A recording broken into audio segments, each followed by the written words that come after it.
لا إله إلا الله أقضي بها أمري، لا إله إلا الله أعيش بها حياتي، لا إله إلا الله تحافظ سلامتي الدنيا والآخرة، لا إله إلا الله أدخل بها قبري، لا إله إلا الله محمد رسول الله نلقى بها ربي. Dengan la ilaha illallah ku habiskan umurku. Dengan la ilaha illallah ku jalani hidupku. Dengan la ilaha illallah ku kecup keselamatanku di dunia dan di akhirat. Dengan diiringi la ilaha illallah maka masuklah ke kuburanku. Dengan la ilaha illallah Muhammad Rasulullah berjumpalah dengan Tuhanku. Ya Allah. Assalamualaikum warahmatullahi wabarakatuh.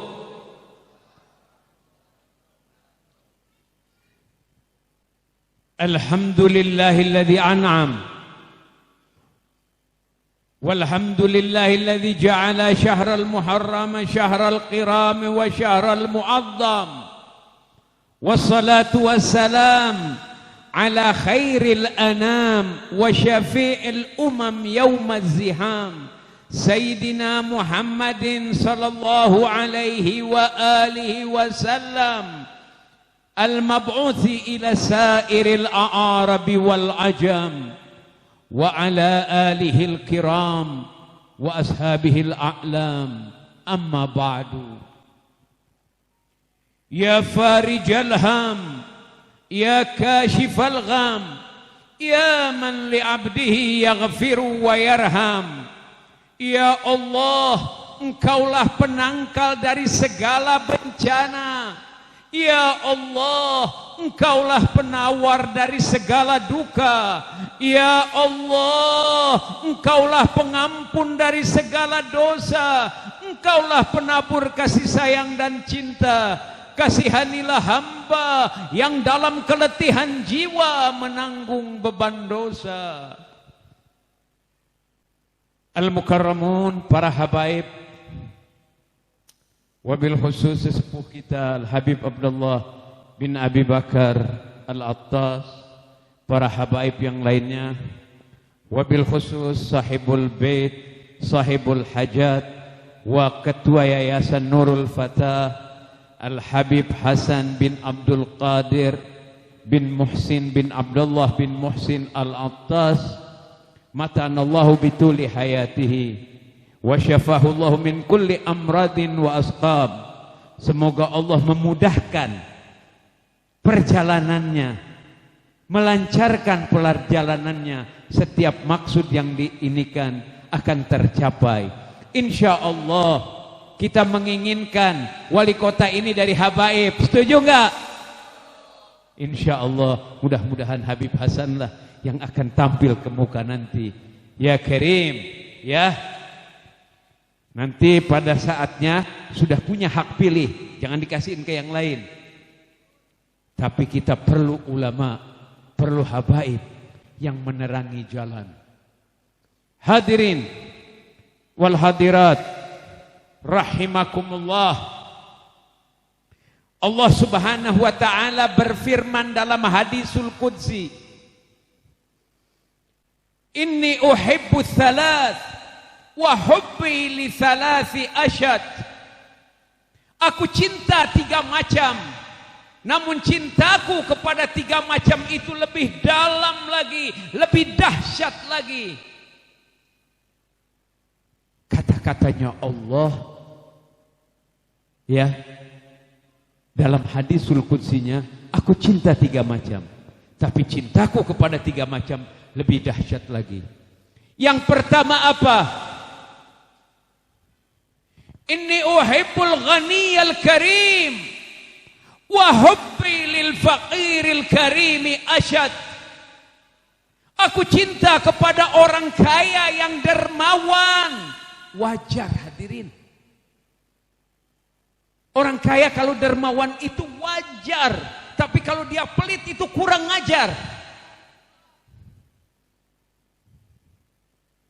Lamun manehna pelit, belegug. Jontowor.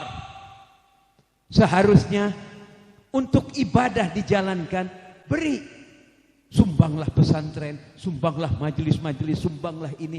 Berikan perjalanan yang diberikan oleh Allah itu supaya engkau mendapatkan hisabnya yang indah hadirin. Kata Allah, aku cinta kepada orang kaya itu yang dermawan. Namun cintaku lebih dahsyat lagi, lebih dalam lagi kepada fakir miskin yang dermawan. Subhanallah. Kalau orang kaya sedekah 10 juta, maka fakir miskin dengan 10 ribunya lebih indah dari orang kaya yang sedekah 10 juta itu. 1 juta orang kaya bersedekah, fakir miskin dengan 1000-nya lebih indah lagi. Maka perkayalah dirimu dengan sedekah. Allah akan menggantikan terus berlipat ganda. Tapi begitu Allah bencinya kepada orang-orang yang kikir, koret, medit.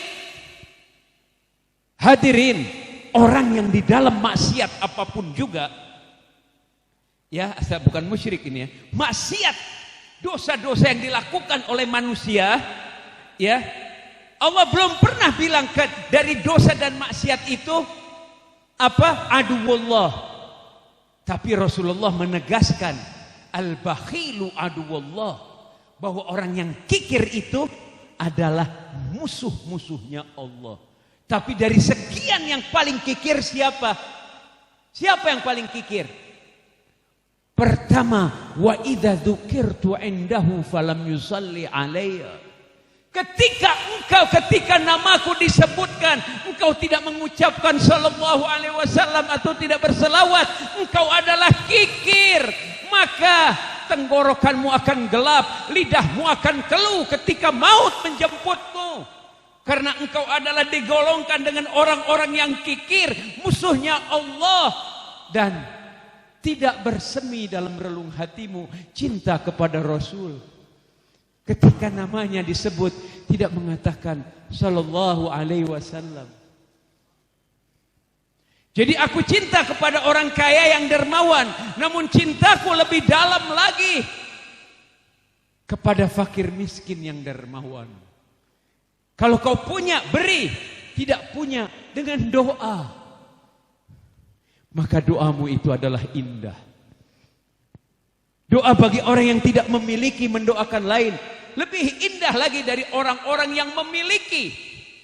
Tapi dia mendoakan, ya dia memiliki banyak. Namun orang-orang yang fakir itulah, maka dikatakan, Rasulullah mengatakan, kulla syai'in miftah wa miftahil jannah mahabbatil fuqara. Segala sesuatu itu ada kuncinya. Kunci surga adalah cinta kepada fakir miskin. Bukan dihianati fakir miskin, bukan dirampok haknya fakir miskin, bukan didolimi fakir miskin, bukan dicolong fakir miskin, bukan disusahkan dalam hidup ini. Banyak yang kaya, lebih kaya, semuanya direngut, dirampok kepunyaan fakir miskin yang ada hadirin. Yang kedua,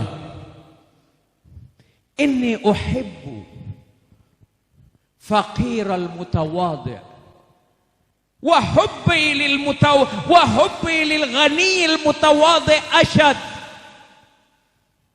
Aku cinta kepada orang miskin yang tidak sombong. Gablek naon atuh nu arek disombongkeun? Gablek naon geus miskin gede hulu. Biar miskin asal sombong, jangan. Karena sombong itu adalah pakaian Allah. Subhanallah. Rasulullah sallallahu alaihi wasallam manusia yang paling rendah hati. Ketika diangkat oleh Allah di waktu dimi'rajkan, ditemani oleh Jibril. Langit pertama sampai langit ketujuh, sampai ke Sidratul Muntaha, artinya tempat terakhir. Waktu sampai di tempat terakhir, Jibril mengatakan, taqaddam ya Rasulullah. Majulah engkau wahai Rasulullah. Maju engkau, kata Rasulullah, kaifa yatrukul khalilu khalilahu. Bagaimana sahabat meninggalkan sahabatnya di tempat seperti ini? Lalu kata Jibril, ya Rasulullah, fa inni law taqaddamtu lahtaraktu wa innaka law taqaddamta lahtarakta. Yang pertama pakai hak, diduruk artinya. Kalau aku maju, walaupun aku terbuat dari cahaya, aku akan terbakar. Maka Jibril, fa'atba'u qadaman ba'da qadamin min ba'dika ya habib rabbal alamin. Fahadha maw'idul liqa bainaka wa bainallah. Majulah engkau, kalau engkau maju, kalau aku maju, aku akan terbakar. Tapi kalau engkau maju, engkau mendapatkan fasilitas yang paling utama yang tidak diberikan kepada nabi-nabi yang lain. Wa hadha maw'idul liqa baina habibain. Subhanallah. Lalu apa kata Jibril? Hayakallah biman lam yuhayyi ahadan la malikan muqarraba wala nabiyan mursala. Selamatlah engkau, betapa mulianya engkau. Ini tidak pernah dicapai oleh malaikat manapun juga dan rasul manapun juga kecuali engkau ya Rasulullah. Maka jalan Rasulullah sendiri sampai di dekat, sampai dia dikatakan assalam, lalu Allah menyambutnya. Waktu itu kenapa? Karena dikatakan at-tahiyatu thayyibatu lillah. Kenapa tidak salam? Karena Allah itu salam. Salamun mu'minul muhaiminun. Jadi Rasulullah tidak mengucapkan salam, tapi at-tahiyatu thayyibatu lillah. Baru Allah menjawabnya, assalamu alaika ayyuhan nabi wa rahmatullahi wa barakatuh. Setelah berdialog, lalu kata Allah apa disebabnya? Karena dia ini tempat yang paling dicapai, tidak dicapai oleh nabi manapun juga kecuali Rasulullah. Allah menjawab. Waktu itu Allah bertanya, tapi berubah pertanyaannya, bukan kata-kata Rasul. Allah bertanya, bimadza usyarrifuka ya habibi. Keadaannya berubah. Kalau Rasul itu amanat dan tugas, tapi kalau kekasih, tempat yang khusus di hadapan Allah. Dengan apa aku memuliakanmu wahai kekasihku? Seharusnya dijawab oleh Rasulullah, engkau menempatkanku di tempat yang tidak dicapai oleh malaikat yang terdekat manapun juga. Tapi tidak dijawab itu oleh Rasulullah. Lalu apa yang dijawab oleh Rasulullah? Kafani fakhran bi an akuna laka abdan wa kafani izzatan bi an takuna liya rabba. Cukup bangga bagiku ya Allah, aku menjadi hambamu. Dan cukup mulia, betapa mulianya, karena engkau menjadi Tuhanku yang patut aku sembah. Masya Allah, diumumkan oleh Allah. Ya malaikati ijhadu, inni lam akhluk khalqan ashrafa min habibi Muhammad. Diperkenalkan, bukan Rasuli, Habibi, kekasihku. Aku belum pernah menciptakan manusia makhluk manapun juga lebih mulia ketimbang kekasihku Muhammad. Walam ajid fi qulubi ibadi aktsara tawadu'an min habibi Muhammad. Tapi aku tak pernah dapatkan dan tidak akan pernah mendapatkan yang lebih tawadu, yang lebih rendah hati, rendah diri ketimbang kekasihku Muhammad. Ini aku umumkan kepadamu. Jadi kalau orang rendah hati, itu adalah sifat dan dari sifatnya, akhlaknya yang tertinggi dari Nabi Muhammad. Itu yang dipuji oleh Allah Subhanahu wa ta'ala. kerendahan hati. Jadi aku cinta ya kepada orang kaya yang dermawan. Kepada orang aku cinta kepada orang miskin yang rendah hati. Tapi cintaku lebih dalam lagi kepada orang kaya yang rendah hati. Kenapa? Kekayaan bukan harta saja, mungkin jabatan, mungkin kedudukan, mungkin pangkat. Jadi kalau ada orang kaya rendah hati, karena apa? Kekayaan itu adalah sifat pertama. Alasan pertama manusia takabur dengan harta bendanya. Manusia sombong dengan pemilikannya. Manusia sombong dengan jabatannya. Manusia sombong dengan pangkatnya. Tapi Rasulullah yang pangkat paling tinggi tidak dicapai oleh malaikat-malaikat terdekat. Tapi Allah mengatakan bahwa dia yang paling rendah hati. Disinilah yang paling dicintai oleh Allah Subhanahu wa ta'ala. Yang ketiga hadirin. Inni uhibbu syaikhat ta'i wa hubbi li syabi ta'i asyad. Aku cinta kepada orang kaya yang taat padaku. Tapi cintaku lebih dalam lagi, lebih dahsyat lagi kepada kaula muda yang taat kepadaku. Kenapa? Orang kaya kekuatannya sudah hilang, syahwatnya jauh berkurang, sudah lebih dekat berjumpa dengan Allah, mencara orang di sebau tanah. Tapi apa? Dia dicintai. Tapi alangkah kurang ngajarnya kalau manusia, orang tua, aki-aki, aki-aki iya teboga kaera, suka maksiat dan jauh, tidak mau zikir, tidak mau datang ke tempat ini, hidup hanya seperti itu saja hadirin. Maka Allah sangat membencinya. Tapi aku cinta kepada orang kaya yang taat padaku.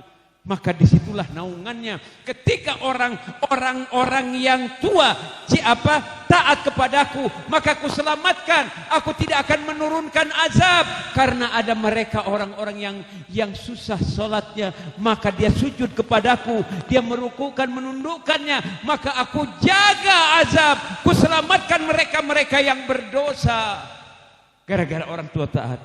Tapi kata Allah, cintaku lebih dalam lagi kepada kaula muda yang soleh. Kenapa? Karena kaula muda dia punya syahwat masih menggebu-gebu, kekuatannya luar biasa, ya, kesempatannya banyak, tapi dipakai untuk menuntut ilmu, untuk ini semuanya, maka Allah lebih cinta lagi hadirin kepada orang-orang yang kaula muda. Jadi jangan dianggap, ya hadirin, jangan dianggap nanti aja sudah tua, arek taubatnya mau yang kewe geus kolot. Ingat, kata Al-Imam Ali karamallahu wajhah mengatakan, la taftakhiranna biquwwatika wa bisyababika, fakam min sahihin mata bighairi anlatin. Jangan kau sombongkan kekuatanmu dan jangan kau banggakan kekuatanmu dan masa mudamu. Berapa banyak orang-orang yang mati tanpa sebab. Berapa banyak wala tai'asanna min haramik fa innaka qad dzukta halawatil hayat. Jangan kau putus asa dengan ketuaanmu karena engkau telah merasakan indahnya kehidupan dulu. Dan jangan kau bangga atas kemudaanmu karena belum tentu engkau sampai masa tuamu. Mungkin mau tengah jalan, maka jangan disia-siakan. Saat kita berbuat baik, berbuatlah baik. Tadi yang dianjurkan oleh para habaib, guru-guru kita, berbuatlah baik. Nanti insya Allah kebaikan itu akan menggiring kita kepada sumber kebaikan dan melahirkan kebaikan. Di majelis yang baik ini banyak orang-orang yang baik. Semoga kebaikan dari Allah turun kepada kita, turun kepada negeri kita. Semoga pejabat-pejabat kita menjadi baik. Semoga pejabat-pejabat kita menjadi cinta kepada rakyatnya, bertanggung jawab kepada bangsanya. Insya Allah timbulnya hanya Engkaulah ya muqallibal qulub, qallib qulubahum minasyiddati ila ra'fah wa minat tama' ila syukri. Ya Allah yang merubah, yang membolak-balikan hati, balikanlah hati mereka ya dari kekerasan, kerakusan kepada kasih dan sayang, dari ketamaan kepada syukur dan kepuasan. Insya Allah akan melanda semuanya, akan timbul dari Nurul Fatah ini menjadi ulama-ulama besar, menjadi penerang bangsa dan negara ini. Walafu minkum. Wassalamualaikum warahmatullahi wabarakatuh.